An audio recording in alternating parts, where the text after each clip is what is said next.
ಜನಮೇಜಯ ರಾಜ ತನ್ನ ತಂದೆ ಪರೀಕ್ಷಿತ ರಾಜನ ಸಾವಿಗೆ ಸರ್ಪವೊಂದು ಕಾರಣವೆಂದು ತಿಳಿದು ಭೂಲೋಕದಲ್ಲಿ ಸರ್ಪಕುಲವನ್ನು ನಿರ್ನಾಮ ಮಾಡಲು ಸರ್ಪಯಜ್ಞವನ್ನು ಆರಂಭಿಸುತ್ತಾನೆ.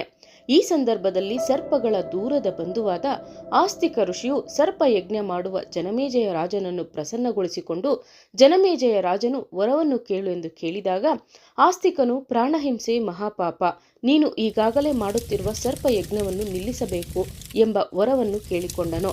ಜನಮೇಜಯನು ಆಸ್ತಿಕನ ಮಾತಿಗೆ ಬೆಲೆ ಕೊಟ್ಟು ಸರ್ಪಯಜ್ಞವನ್ನು ನಿಲ್ಲಿಸಿದ ದಿನ ಪಂಚಮಿಯಾಗಿತ್ತು. ಅಂದಿನಿಂದ ಶ್ರಾವಣ ಮಾಸದ ಶುಕ್ಲ ಪಕ್ಷದ ಪಂಚಮಿಯಂದು ನಾಗದೇವತೆಯನ್ನು ಪೂಜಿಸಲಾಗುವುದು. ಎಲ್ಲ ಕಿಡುಕುಗಳಿಂದ ತಮ್ಮನ್ನು ರಕ್ಷಿಸಲೆಂದು ಹುತ್ತಕ್ಕೆ ಹಾಲು ಮತ್ತು ಬೆಳ್ಳಿಯ ಆಭರಣಗಳನ್ನು ಅರ್ಪಿಸಿ ಭಕ್ತಿಯಿಂದ ಪೂಜೆಯನ್ನು ಸಲ್ಲಿಸುತ್ತಾರೆ. ಈ ಹಬ್ಬವನ್ನು ಅಣ್ಣ ತಂಗಿ ಹುತ್ತಕ್ಕೆ ಹಾಲನ್ನು ಎರೆದು ಪೂಜಿಸುವ ಪ್ರತೀತಿ ಇದೆ. ಇವತ್ತಿಗೂ ಮಹಾರಾಷ್ಟ್ರದ ಬತ್ತೀಸ ಶಿರಾಳ ಎಂಬ ಗ್ರಾಮದಲ್ಲಿ ನಾಗರ ಪಂಚಮಿಯಂದು ಜೀವಂತ ಹಾವುಗಳನ್ನು ಪೂಜಿಸುತ್ತಾರೆ.